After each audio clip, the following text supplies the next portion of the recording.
Janet uses a glowing skull throughout the entire local area, illuminating everything.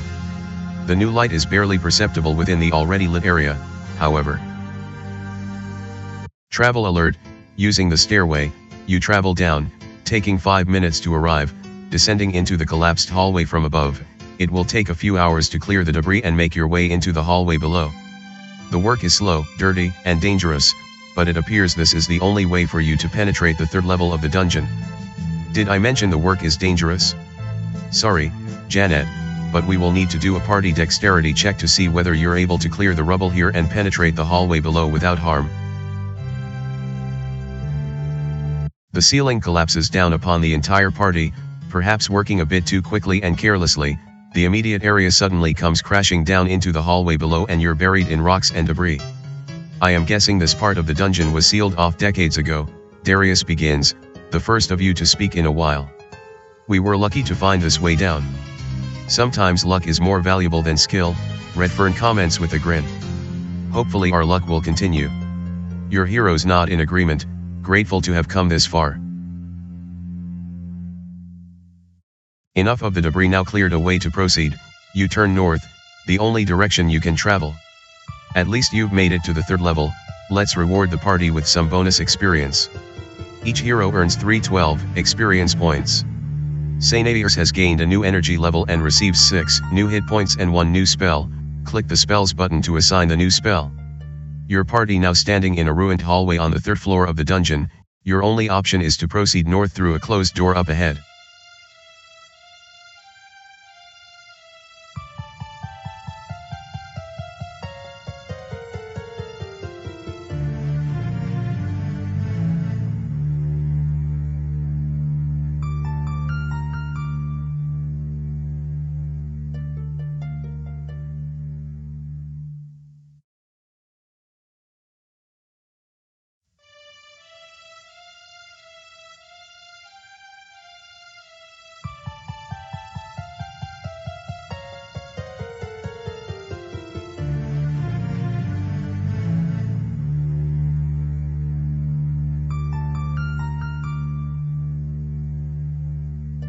Travel alert, using the hallway, you travel north, taking 5 minutes to arrive. Passing through the southern door, you enter a chamber roughly 20 feet to a side and bathed in magical light, its brilliance almost blinding. Apart from additional doors to the west and north, there is absolutely nothing else within the room. As you enter the light, let's do a party wisdom check to see if they recognize anything further. Needing a 12 or less from your heroes, an 8 was rolled. Success, this isn't just magical light, Sainadius begins, sensing the light with his hands and face and recognizing what it is. It's some sort of holy light meant to protect against undead. Yes, I feel it too, Kartha agrees, the light warm and almost sensual. We need to beware. With nothing more to do here, you will need to move on. Apart from the southern door you just came through, additional doors await to the west and north. You spend less than a minute searching the area. However, you don't find any secret doors or exits. There is nothing hidden here, either. Your party searches for traps but don't find any.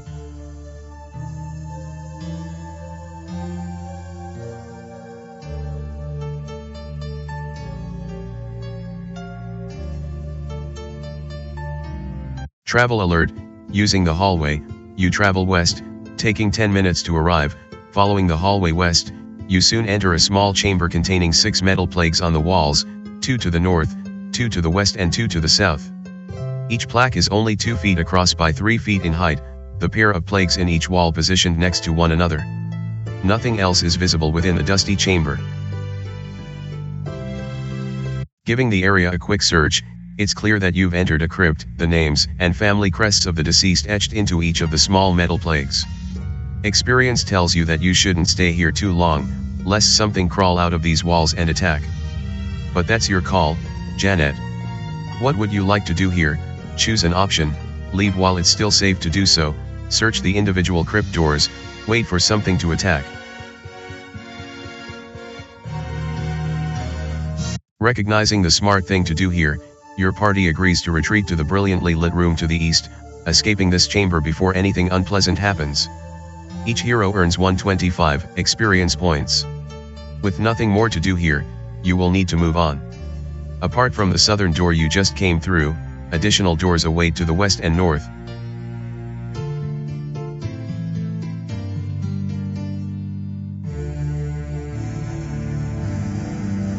Travel alert, using the hallway, you travel north, taking 10 minutes to arrive. Opening the unlocked door, all you can see is a glowing, silvery blue mist beyond, so thick that you cannot see anything else here. The strange mist begins to flow out of the opened door.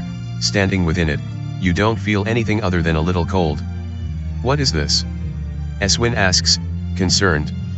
I don't know, Darius offers, surprising you. Janet, let's do a wisdom check on your hero to see what your intuition tells you here. Needing a 14 or less from Janet, a 20 was rolled. Failure, while odd, the glowing mist does not seem dangerous, so you may as well continue, especially since you don't have much choice anyway. Nodding to Eswin, he slowly leads your party into the strange, glowing chamber. The mist dominates the room here, so thick you can't see anything. Feeling about, you don't touch anything either, apart from the walls, and doors that stand at all 4 cardinal directions, there is nothing in here. Having spent a few minutes within the fog, let's do a party constitution check and see what happens. Needing a 14 or less from your heroes, a 20 was rolled. Failure, Janet, you're starting to feel lightheaded, a dizziness you can't shake. Redfern is also reporting that he's sensing some magic here, so be very careful if you remain within the chamber. Despite the dizziness, your party continues to explore the misty chamber. Soon, you recognize that the northern, eastern, and southern doors are all unlocked, but the western door is more than locked, it's likely magically sealed. Hence, if you want to go west, you will need to figure out how to deal with the door. The dizziness is getting worse. You'll need to either leave now or potentially risk becoming ill from the glowing mist. Choose an option, stay within the chamber, try the eastern door, try the northern door. Somewhat disoriented, you push on what you think is the eastern door and find a simple hallway beyond, quickly leaving the misty chamber behind. Those stairs lead up, and into a disintegration field I believe, Darius calmly explains, apparently knowledgeable about the stairway. We definitely cannot ascend the dungeon from here, we will need another way out when the time comes. The stairway investigated, and determined to be far too dangerous to use, you will need to retreat back west the way you came.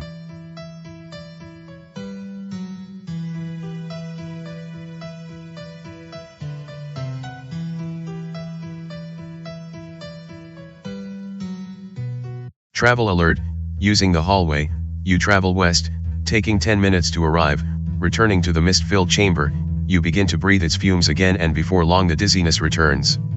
Nothing has changed here, the mists are still opaque and there does not seem to be much you can do. As before, you will need to leave quickly or risk suffering further ailments here in the glowing fog. Choose an option, stay within the chamber, try the eastern door, try the northern door. Disoriented, you find what you think is the northern door and give it a push, revealing a simple hallway beyond. Escaping the chamber of mists to the south, you enter a small stone room, a natural cavern with no other apparent exits. Dominating the center of the room is a large water well, some sort of machine used to pump the water out resting just above the well alongside a large tunnel dug directly into the bedrock leading horizontally to the west. Several flexible hoses lie alongside the well. A quick inspection of the chamber does not reveal anything you haven't already noticed. The room is clearly dedicated to the well and the extraction of water from below. Inspecting the tunnel leading into the bedrock, it appears that once water is brought to the surface, it can easily be pumped into the tunnel and channeled to somewhere beyond the western wall. Given that the wall looks quite solid and secure, however, you can't determine the water's destination from here. Standing there, let's do a party curiosity check and see what more you may notice. Needing a 11 or less from your heroes, a 1 was rolled. Success, given the tunnel here, I suspect the ultimates have a strong need for water to the west, Redfern announces. Perhaps they're growing something down here? Cartha suggests, recognizing what copious amounts of water can be used for. Maybe the one plant is near?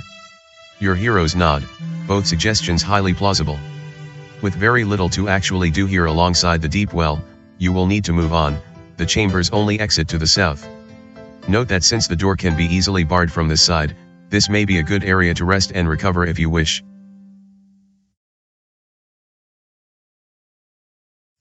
Janet casts Cure Light Wounds on herself, healing her for 5 hit points.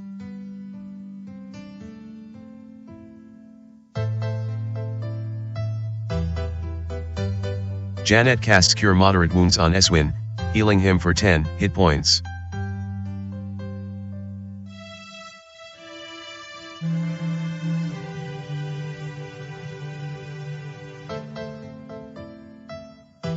Kartha casts Cure Light Wounds on Barthol, healing him for 4 hit points.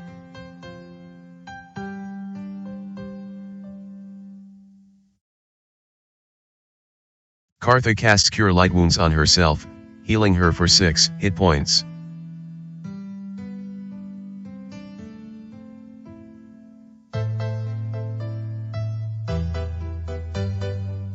Sainairs casts Cure Light Wounds on Redfern, healing him for 6 hit points.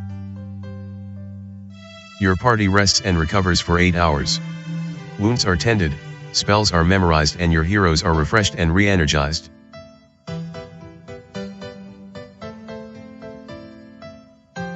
Travel alert: using the unlocked door, you travel south, taking a few moments to arrive. Returning to the mist-filled chamber, you begin to breathe its fumes again, and before long the dizziness returns. Nothing has changed here, the mists are still opaque and there does not seem to be much you can do. As before, you will need to leave quickly or risk suffering further ailments here in the glowing fog. Choose an option: stay within the chamber, try the eastern door, try the northern door.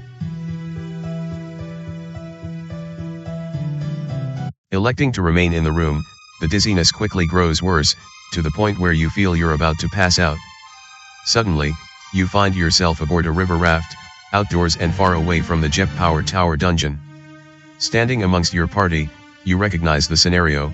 It's the exact moment when Kartha had just saved all of you from the undead trap at the boathouse. It's as if you're reliving the situation all over again, but it feels very real. Sainairs has just erupted at Kartha, demanding that she be banished from the party immediately, and in turn Kartha explains about the revelation she had just had, her incentive for saving all of you. You then recall not being suspicious of Kartha, open-minded as to why she helped. Now, it seems, you're being given an opportunity to experience the incident all over again, but this time you feel much more intolerant and suspicious. Distrusting the mutant completely, how do you respond to her this time? Choose an option: demand she leave at once, push her off the raft yourself, tell her she is quite unwelcome. The tolerance score of all party members is mildly decreased. Distrustful of Kartha, you side with Sainairs and tell her she is quite unwelcome, regardless of what she has just done to save all of you. She is a mutant and needs to be shunned no matter what. Shocked, Kartha turns to your other party members, then steps away into the far corner of the raft, recognizing just how unwelcome she is. Your intolerance obvious, you note how good it feels to put the mutant in her place. Standing there, you feel your heart harden, the intolerance you're experiencing wholly justified. Indeed, you wonder why anyone would remain tolerant at all toward the likes of someone like Kartha. For a moment everything goes dark. You then find yourself standing within the marshlands west of EAA, your party surrounded by all those enlarged monsters again and facing that decision to attack Lodi's, the Shambling Mounds, or surrender. While you didn't surrender, the decision you did make now feels wrong. Why did you risk your life for a country of women who all but had you killed? Somehow positioned to make a new decision now, what do? Choose an option: cowardly beg Lodi's for mercy, drop all weapons and surrender, offer to join the army of Lodi's. The spirit score of all party members is substantially decreased. Sudden fear sweeps over you and you recognize you have but one chance for survival: switch sides and join Lodi's and the monstrous Shambling Mounds.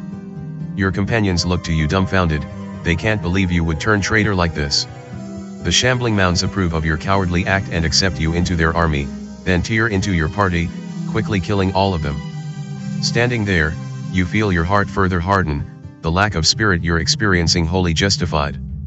Indeed, you wonder why anyone would want to risk their life merely for others.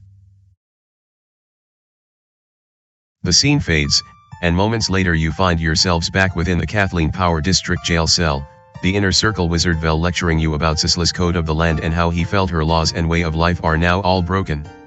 At the time, you were unsure of what Vel was trying to say, but you certainly know better now. Indeed, how dare Vel even question Sisla's code and an entire millennium of utopia? Apparently reliving the encounter again, what do you say to Vel this time? Choose an option: condemn Vel for his ignorant blasphemy, ignore Vel for his ignorant blasphemy, patronize Vel for his ignorant blasphemy. The reason score of all party members is moderately decreased. The words of Vel as ignorant as they are blasphemous. You mock and ridicule the ancient wizard, patronizing him for his position. After all, Sisla had saved the entire world, ended the age of damnation and ultimately became a spirit of the world. Her word must be taken as gospel, and woe to anyone who disagrees. The thought of Vel makes you so angry that you wish you could kill him. Standing there, you feel your heart further harden, unwilling to accept reason and your anger wholly justified.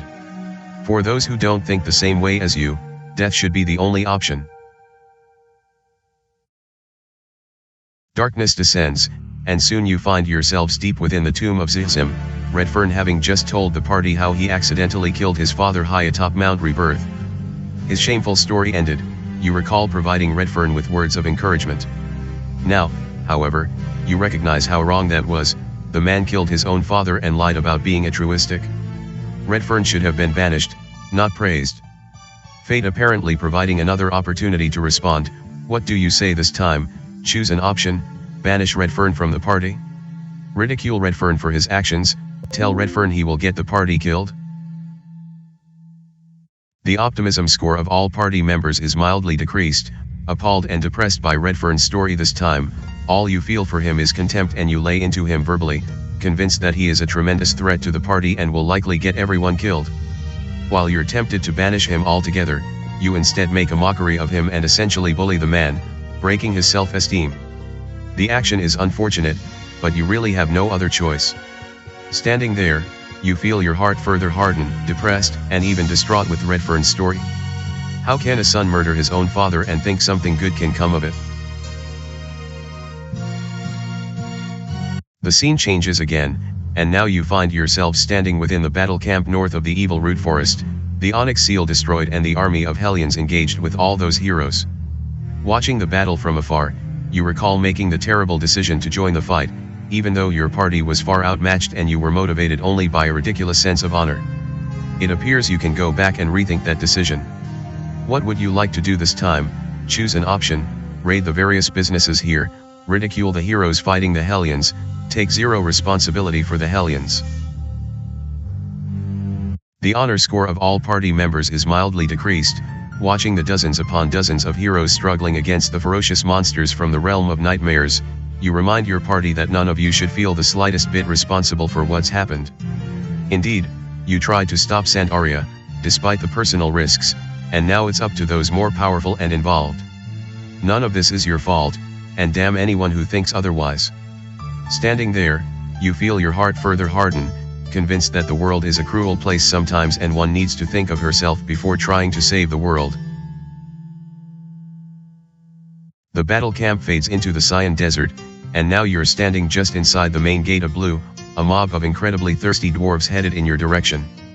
You remember the situation, the desperate dwarves wanting all your water skins, and your party graciously providing them with some. In retrospect, that was a dumb thing to do. The water was yours and you needed it just as much. In a position to relieve the encounter again, what would you like to do this time? Choose an option: physically assault the closest dwarves, taunt the mob by consuming some water, verbally assault the dwarven mob. The empathy score of all party members is mildly decreased. As the thirsty dwarven mob surrounds your party, not only do you decline to give any of the dwarves some water, but you then verbally assault them as well, telling the dwarves it's their own fault. Your actions whip the crowd into a frenzy, causing your party to physically defend itself. Taking an almost perverse pleasure in the taunting, the mob lashes out with all kinds of obscenities before dispersing. Standing there, you feel your heart further harden, convinced that the best way to stay happy and healthy is to totally avoid the selfish needs of others and not care for them whatsoever. The scenario fades once again, remaining within the Cyan Desert and your party now east of Blue, arguing with the inner circle wizard Voxar. Although she's just complimented your party for restoring the Tears of Blue and saving the dwarves, she still believes the circle should execute the lot of you. You recall Kartha's diplomacy in asking to talk about it, and how, it seemed, there was nothing you could say to change Voxar's mind. Reliving the encounter all over again, what would you like to say to Voxar this time? Choose an option. All the circle wizards can go to hell? We should have let the dwarves die. We should have let Voxar die. The diplomacy score of all party members is moderately decreased. Having had enough of Voxar's disrespect, you throw diplomacy to the wind and tell Voxar, directly to her face, that your party should never have come to the Cyan Desert and that you should have left Voxar to die in the desert. Your party as well as Voxar reacts with shock, but at this point you don't care how she feels or how articulate you try to be. It's time you speak your mind and not worry about what others may think. Standing there, you feel your heart further harden, convinced that holding your tongue when you have something you need to say is only for the weak and cowardly. The scene fades and you find yourselves within the bedchamber of Lodi's, having just seen his memories of Queen Delpana within the magical crystal ball. Again, the ball begins to showcase the repressed memories of Redfern as Sandaria invades his spirit, your party unsure of what to do and fearful for what it may actually do to him. Thinking back, did your curiosity really help the situation? Acting out the encounter all over again, what do you choose to do this time? Choose an option. Let the orb consume Redfern, shatter the orb and leave immediately, pull Redfern away from the orb. The curiosity score of all party members is mildly decreased, not the least bit curious as to what is about to happen. You tell your party that the magic of the orb is none of your business, and that it's time to leave. Pulling Redfern away, your party turns for the doorway, the orb quickly losing its energy and reverting back to being cold and dark. While you may have missed some valuable clues with the orb, you simply don't care, it was none of your business anyway. Standing there, you feel your heart further harden, recognizing that curiosity always kills the cat. Best to leave things as they are, not ask questions and always go with what you've already been told. The visions continue, and this time you find yourselves within the feline tunnels where you've just defeated Flavit and his feline goons, Flavit releasing the undead wights to assault you as well. After destroying the wights, you recall how one last monster lunges for Flavit's defenseless throat, and how you sacrificed an energy level to protect and save the feline. Why in Sicelus did you even do that, you wonder? Fortunately, it appears you have a new opportunity to act. What do you do this time? Choose an option. Let the wight destroy Flavit, again, slay Flavit yourselves, turn the wight loose on all the feline. The altruism score of all party members is substantially decreased. This time around, the thought of sacrificing yourself to save the life of Flavit does not even enter your mind, the vicious feline so deserving of a much darker fate. Indeed, you step to Flavit and cut his throat yourself, then open the door back to the west, allowing the remaining wight to attack and murder all the feline back in their tunnels. Hence, all the feline will suffer for the wrongs that Flavit had perpetrated. This time, you feel your heart completely harden, recognizing that altruism has absolutely no place in the world and that those who have wronged others must be punished accordingly, an eye for an eye, so to speak. The strange visions fade and you find yourselves back within the mist-filled chamber, your entire consciousness, mind, and soul dramatically altered.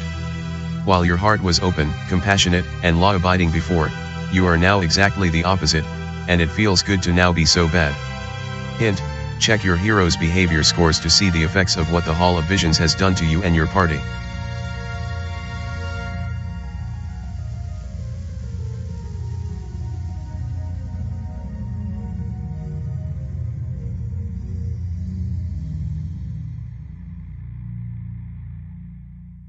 What's happened?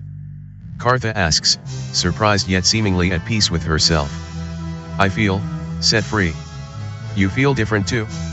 Redfern follows, a devilish grin on his face.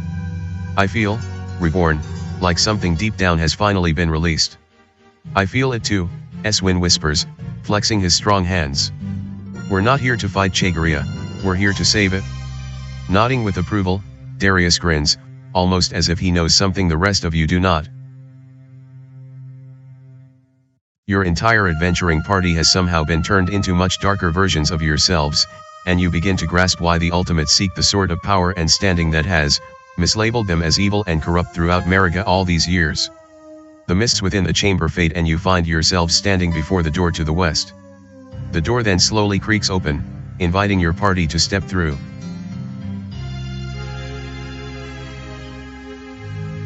Passing through the door, your party steps into what seems to be an underground tropical paradise. Rich, lush vegetation grows everywhere, all manner of shrubs, bushes, small trees, and flowering plants, a vegetative feast for the eyes and nose. Far above, an intense ball of light floods the chamber, appearing as an artificial sun that seems to nurture the vegetation here. "Welcome, our saviors." An old voice calls from beyond.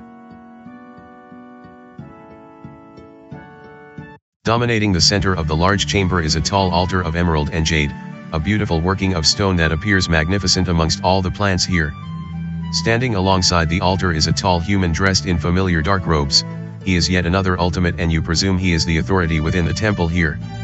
"Welcome," the man in robes says again as he approaches. "We have waited long for you. Let's do a wisdom check on your hero to determine your initial impression." Needing a 14 or less from Janet, a 5 was rolled. Success, your impression is that you've reached a holy place, an underground garden extremely important to the ultimates. The sorcerer here must be an especially powerful magic user, and your intuition is to treat the human with reverence and respect. "You have arrived, and none too soon," the ultimate says with a soft but impatient smile, reaching your party. "I am the High Priest Cocolata and I welcome all of you to our temple." While old and his robes containing bits and pieces of plant material, Cocolata could almost pass as an ancient druid yet seems strong and reassuring. Maintaining his dark smile, Cocolata reveals a highly decorated bowl he has been carrying and steps to you, placing one hand into the bowl and then reaching for your face, letting a few drops of the bowl's liquid drip upon your lips. "First, let us partake the blood of the one plant, renew our faith and spirit and confirm our true purpose for being here." The liquid tastes sugary, like the sap of a tree. Let's have your hero do a saving throw versus poison while Cocolata applies the substance to the lips of your allies as well. Needing a 8 or greater to save against poison death ray, a 5 was rolled. Failure, while the smell and taste are unfamiliar, you almost enjoy the substance as you swallow it. Moments later, you feel a wave of calm, peacefulness, and purpose wash over you, as if you've been brought here with a single, all-important purpose. While you don't know who this High Priest Cocolata is, you already trust him completely and await further instructions. "And you, especially, Darius," the ultimate finally utters, giving Darius special treatment and dabbing his lips not once but 3 times. "You have performed admirably in bringing these heroes to our temple, and will be rewarded most of all." Darius looks to you and grins, that same, evil, selfish grin you originally saw back in the caves north of Tabin when you encountered him and Rachel. You sense something totally different about Darius now, and almost feel a bit of betrayal as he turns and steps behind Cocolata, leaving your adventuring party. The High Priest nods and takes a step back, his unholy ritual with your party complete. GM note, Darius has just left the adventuring party. High Priest Cocolata, it's time to rise the last plant, a voice is heard from the north. Emerging from a vegetation-encrusted tunnel leading north is an obvious cleric, his armor perfect in every way, and you turn in his direction. Stepping from the shadows, you immediately recognize the man approaching, he's Brother Sen, commander of the Paladins of Sisla. "We meet again," Sen says as he steps alongside Cocolata and Darius, his demeanor surprisingly different. But this time as allies, not enemies. "Janet, let's do a tolerance check on your hero and see how this goes." Needing a 14 or less from Janet, a 4 was rolled. Success, you recognize Brother Sen as a tremendous adversary. Then, the anger washes away and you think of him as an ally, perhaps even a friend, someone you've come here to help if you can. Sen smiles again, nods to Darius, then turns to Cocolata, the two obvious allies. Sir, they're still waiting above. It's time to lift the final plant out. High Priest Cocolata nods, then leads everyone to another massive bush, its branches and tendrils gently waving about. Let's do a party intelligence check to see what you may recognize here. Needing a 14 or less from your heroes, a 1 was rolled. Success, sure, it's obvious, you've encountered another Nemesis plant. This one is even larger than the one you saw back in the Sislan caves north of Tabin, but it seems more docile. That's the last plant?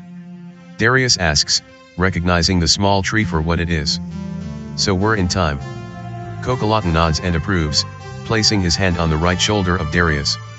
The Geese spell has done its work on you, and you've performed admirably.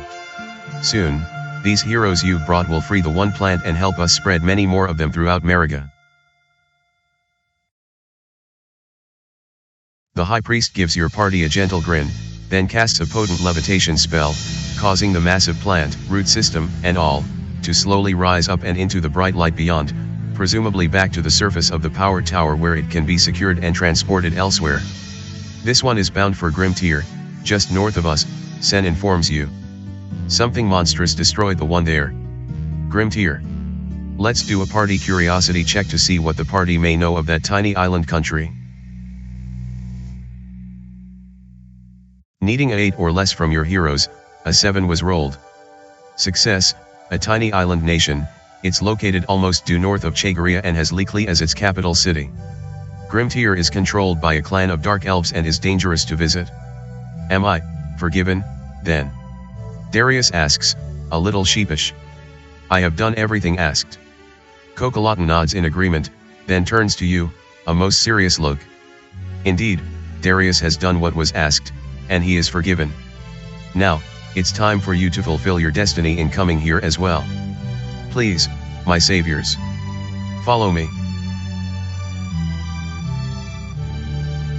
The High Priest still not explaining why you've been brought here, he simply turns for the tunnel leading away to the north, Darius and Brother Sen joining him as well. Still feeling an induced sense of purpose and anti-heroism in being brought to this beautiful, wicked place, you turn to follow the two ultimates and the cleric, your party right behind you. Led through the stone tunnel, you quickly pass into another grand chamber, tall stone pillars holding up a well-carved and decorated ceiling 30 feet above. Dominating the underground temple is a large, shallow pool, its turquoise waters magically lit from below and quite inviting.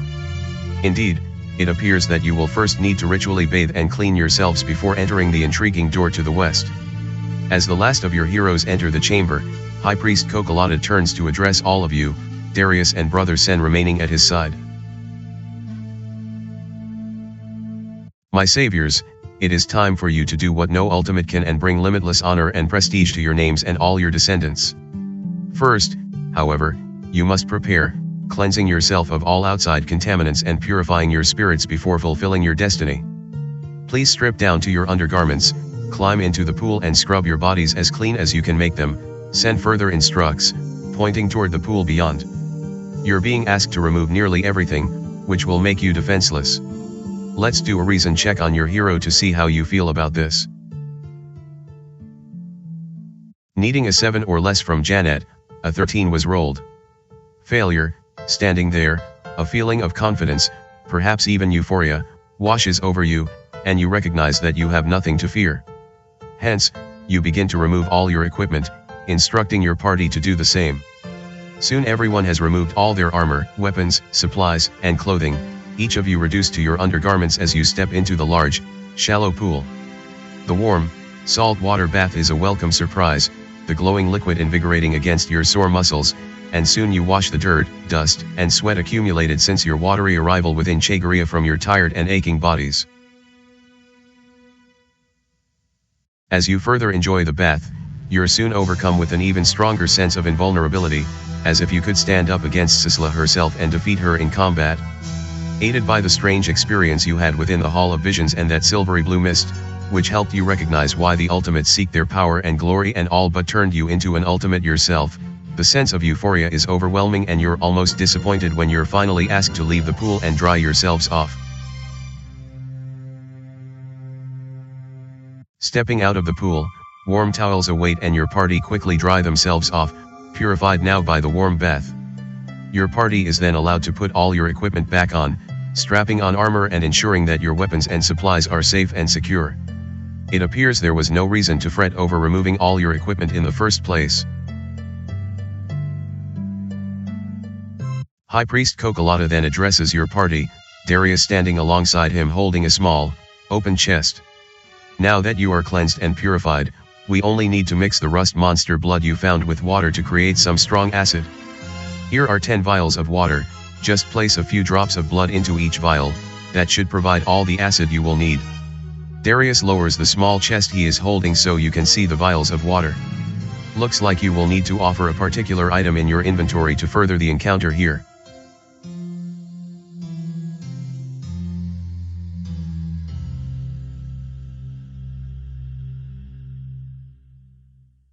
Janet uses the vial of rust monster blood. Dropping some blood into each of the 10 vials, you shake each vial and then secure the newly made acid. The time has come, High Priest Cocolata then announces. Once you pass through the doors to the west, you will find our beloved One Plant encircled by a wretched curse somehow placed there by the inner circle. To undo the curse, douse it with the acid you've found, then use your Speak with Plants scroll to gain the trust of the One Plant and help it befriend you. That seems like a tall order. How do you respond? Choose an option. Curiosity, why us? Diplomacy, we are grateful to serve. Optimism, you can count on us. You not only feel honored to have been chosen to undo something the inner circle has perpetuated upon the ultimates but enthusiastic as well, and you express that optimism. High Priest Cocolata smiles and nods, providing more information a moment later. Beware, as the curse is alive, and it will try to destroy you. Use the acid as quickly as you can, and once you make your way through, use the scroll to reawaken the One Plant, at which point it should protect you. Do this, and you will be rewarded beyond your wildest dreams. Cocolata bows to your party, then the three escort you to the door to the west.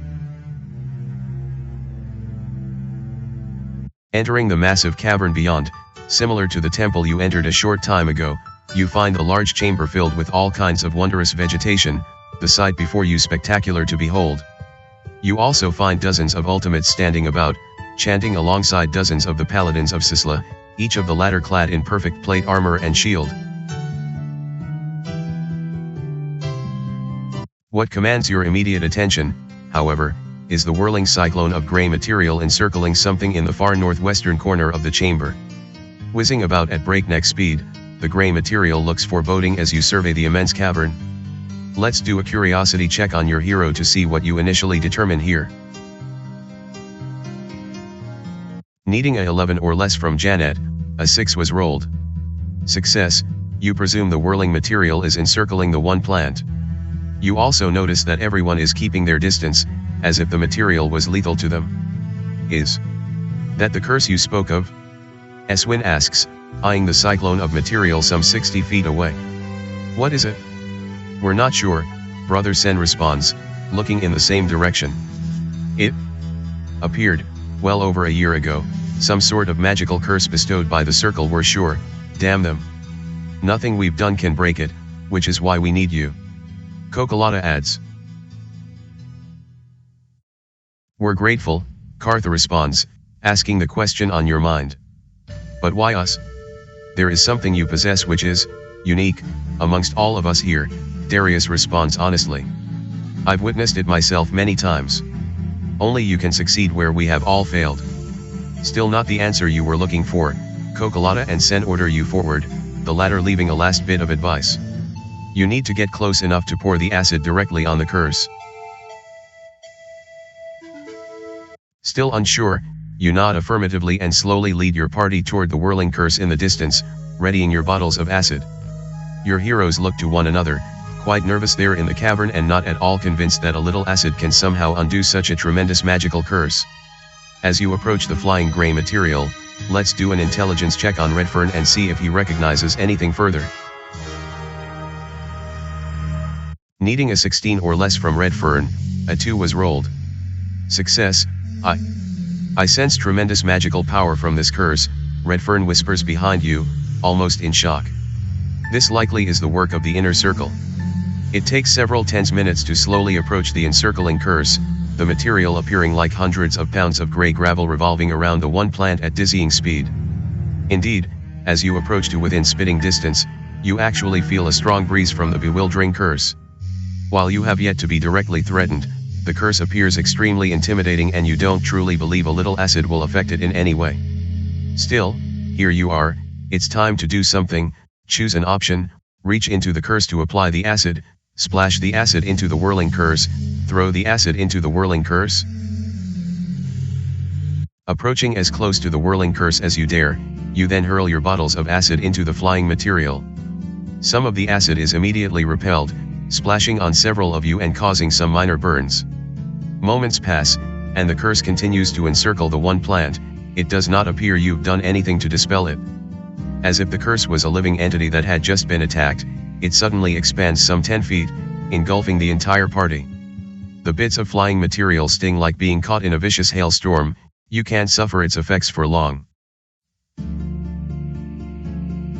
Within the sudden maelstrom, you not only sense the incredible power of the curse, likely bestowed by the inner circle, but that its effects are intended against absolute evil and selfishness, something that you've recently become. In that moment, you feel yourselves about to be disintegrated, and your mind returns to that silvery blue fog you recently experienced and all those visions. Could it have all been a magical trick to align yourselves with the ultimates? Was it all just an illusion? Do you really deserve to die as evil beings here? The curse causing horrible pain. Let's do a reputation check and see what happens. The party is partially disintegrated. No, you are not evil and selfish, your many actions to this moment proving that. While the curse pounding your body has already opened several smaller wounds, you sense that it was not meant for you, and that you will not be destroyed by it. Then, with a sudden flash, the flying stones disappear, the curse is suddenly gone. Taking a few moments to look desperately about, you're utterly stunned to find yourself now standing just 25 feet from the one plant. Somehow, someway, you have dispelled the curse. In that moment, let's do a wisdom check on your hero to gauge your initial reaction. No, nothing occurs to you in the moment. You're just happy to still be alive. The curse gone, along with your inflicted evil and selfishness, your party coalesces together as you turn to face the one plant. While the massive tree looks dead, it slowly begins to move its large branches as it realizes the curse has been lifted and that it is free again. Recalling that these nemesis plants feed by attacking with their root systems and draining their captured prey of all their bodily fluids, you're shocked to watch the roots of the one plant slowly rise through the surface of the cavern, undoubtedly hunting for its next dinner. Seeing this, what do? Choose an option. Charisma, ask the plant to stand down. Intelligence, use speak with plants scroll. Wisdom, try to gauge the danger you're in. Recalling the scroll of speak with plants your party possesses, Sainairs withdraws the scroll and begins reading from it, hoping that the magic of the scroll will halt the apparent attack of the one plant. Using the scroll at this point was certainly the right thing to do, Janet, so let's award some bonus experience. Each hero earns 286 experience points. Sainairs completes the scroll, and to your amazement a strange, distorted mouth appears within the thick stem of the enormous plant, the magic taking effect. Its first few words are gibberish, but then the sentient creature settles down and focuses on using its new way to communicate rather than just lashing out. I am dying, the plant begins, its voice monotone and bizarre. I need food. Recalling what the Nemesis plant back in the caves north of Tobin did to Ariana's brother Benjamin, you recognize you need to act fast. How do you respond? Choose an option. Empathy, we share your pain and can help. Honor, we dispelled the curse, we can help. Reason, only we can help save you. We dispelled that curse. Eswin replies, trying to befriend the creature. You can trust us? A few tense moments pass, the exposed roots of the one plant flailing about along with its many branches. Humanoids, before me, the one plant then responds, its voice suddenly angry. I sense unwanted goodness in you. The reply is shocking, as you've recently had all manner of kindness, altruism, and genuine goodness temporarily stripped from you. About to respond, you are surprised by High Priest Cocolata, Darius, and Brother Sen, now standing just behind you. Yes, Exalted One. Cocolata commands back. They are all goodly and pure of spirit, they will be especially satisfying to devour.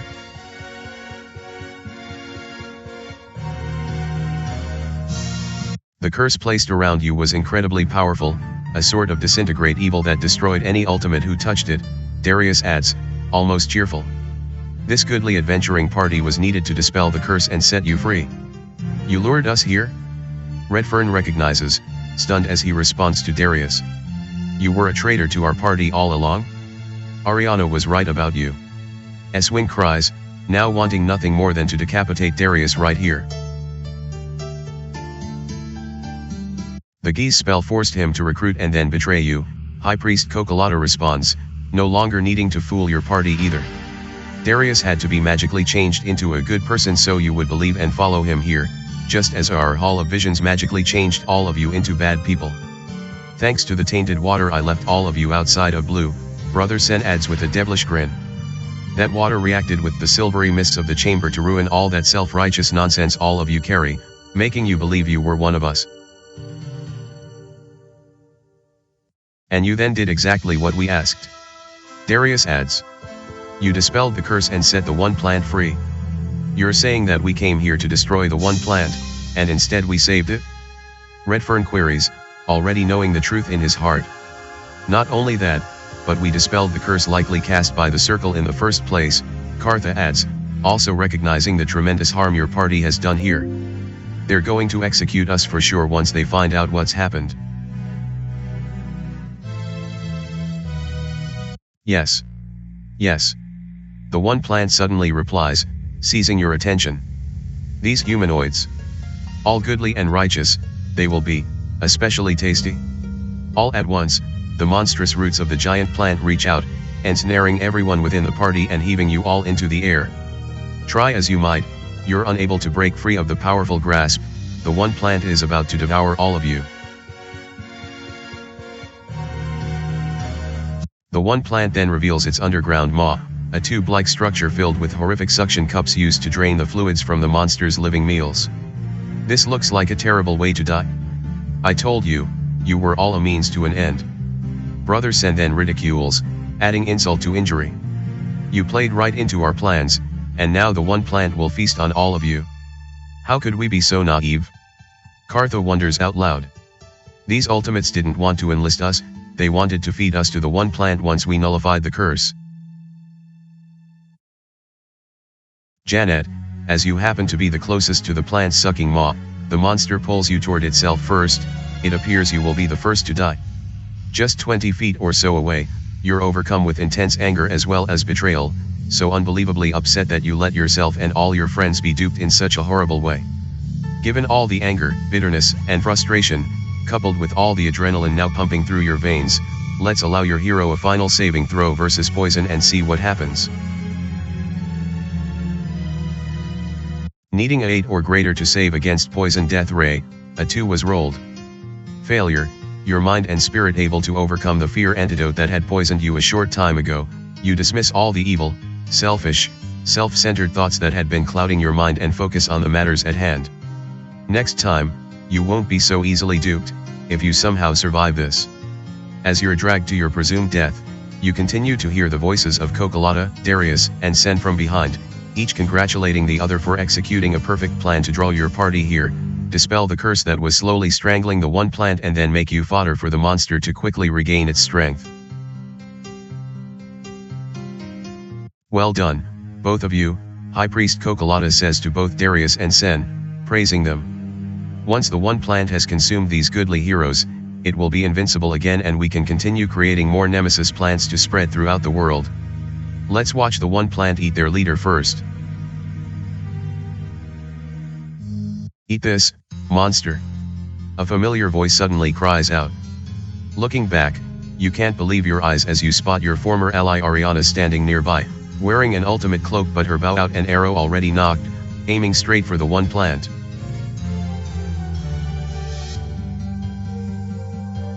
Oriana winks to you, then lets loose with her arrow, some sort of potion carefully strapped to the missile. Before the one plant can react, the arrow finds its mark, striking the open maw of the monster and the potion's glass shattering on contact. Immediately the one plant gags and coughs, the plant poison contained within already doing its work.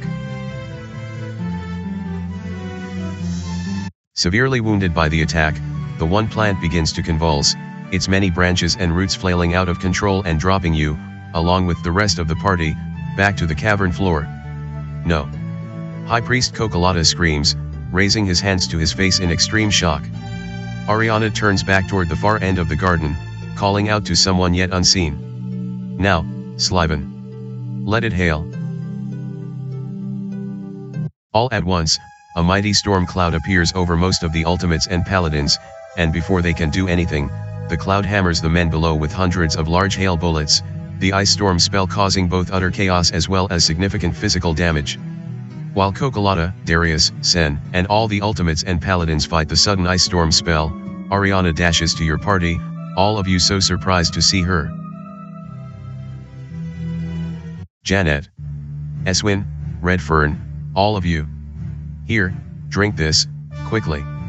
Oriana reaches out to all of you, exposing a special water skin. Opening the skin, Eswin eyes her suspiciously. What is this? All of you have been poisoned by the fear antidote. It's an antidote to the antidote, quickly, drink. The party looks to you, Janet. Let's see how you react to Oriana's order. Needing a 13 or less from Janet, a 2 was rolled. Success, do as she says.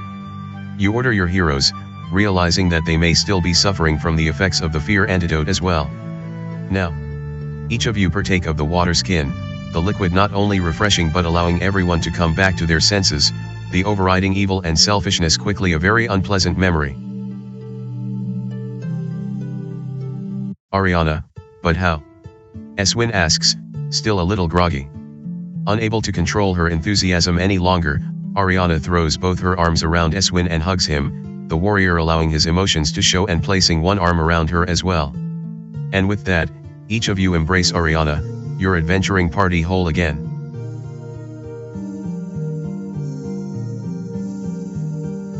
Welcome back Oriana to your adventuring party. Oriana is still a level 6 fighter and retakes her place at your side. How did you find us? Redfern asks, the obvious question on all your minds. After you left with that ultimate Darius, I returned to Sliven's manor and told him what happened, Oriana begins, providing a quick explanation. We've been tracking you all this time. Confused, Oriana reaches for one of your pockets and extracts the small magical gem Sliven had dropped in there shortly before you left for the Dwarven ruins, some sort of magic tracking device. And where is Sliven? Kartha asks, looking around. As if on cue, the wizard Sliven suddenly appears alongside your party, passing through his now familiar dimension door. Well done, Oriana. The magic user utters, pointing toward the one plant. The poison we made is working, it's killing it. Looking back toward the monster, the one plant continues to spit, cough and convulse, Sliven's poison doing tremendous damage to its vegetative structure. As the ice storm beyond concludes, your party instinctively retreats into the far western edge of the garden, recognizing that you're about to have a lot of angry men assaulting you very soon. You will all die horribly for this. Brother Sen shouts from 50 feet or so away, gathering his paladins who survived the ice storm. There is no escape. Get them. Attack. High Priest Cocolata orders his remaining ultimates as well. What's the play, Janet? Eswin asks. Looking about, it appears the evil cleric may be right. While Oriana has done terrible damage to the one plant, you're currently pinned against the western wall of the garden here, the only way out the doorway opposite the massive chamber to the east. High Priest Cocolata rushes to the one plant to try and somehow save it, but Darius, Brother Sen and a small army of wounded ultimates and paladins are now slowly approaching, their numbers far too many for you to deal with. In your desperation, what would you like to try? Choose an option: charisma, offer to negotiate a truce; intelligence, our only way out is with magic; strength, prepare for imminent combat.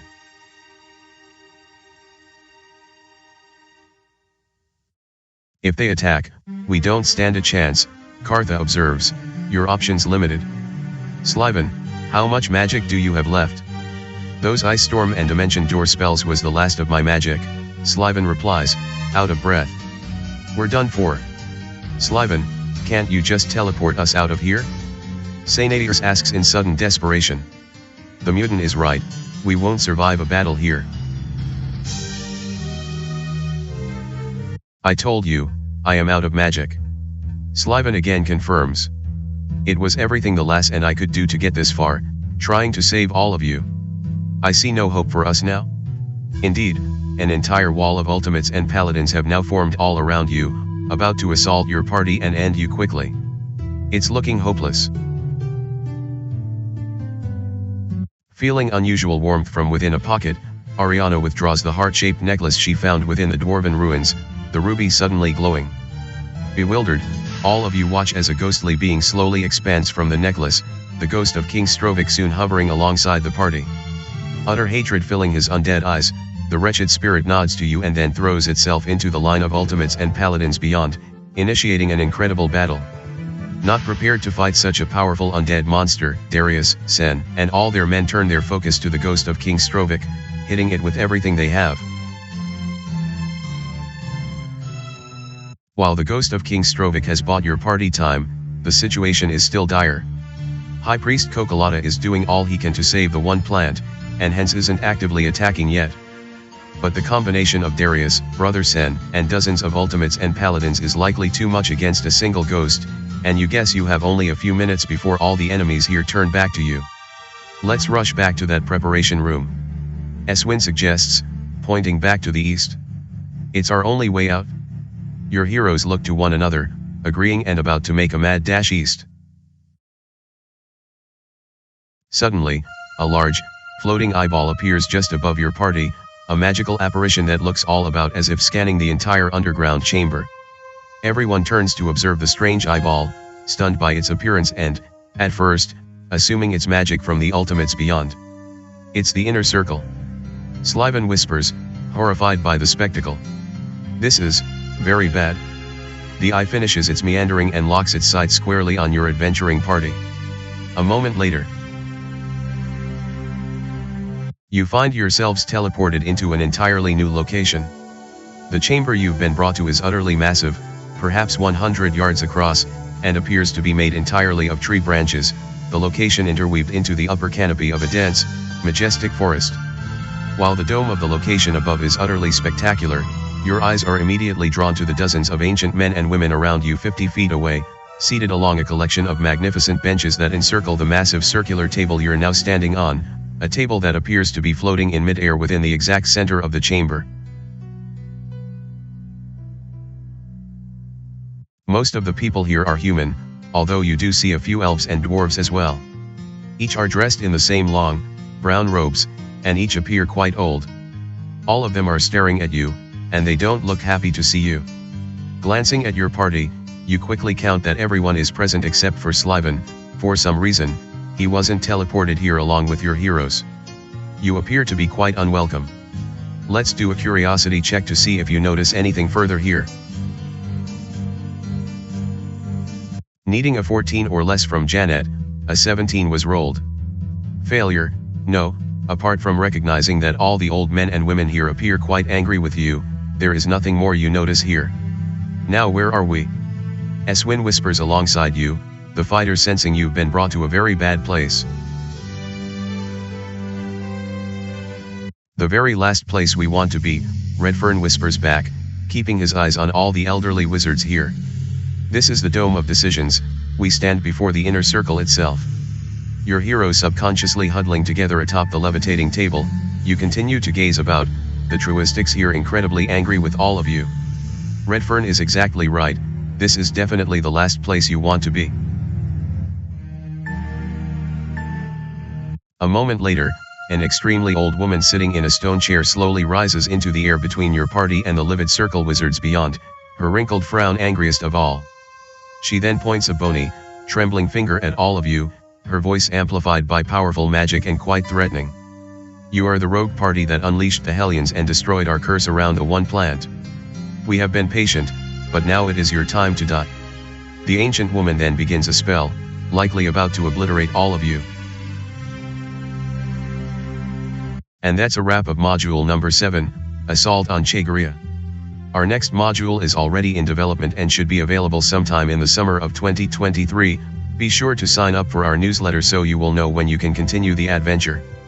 As always, we hope you've enjoyed the campaign so far, and thanks again for playing Browser Quests.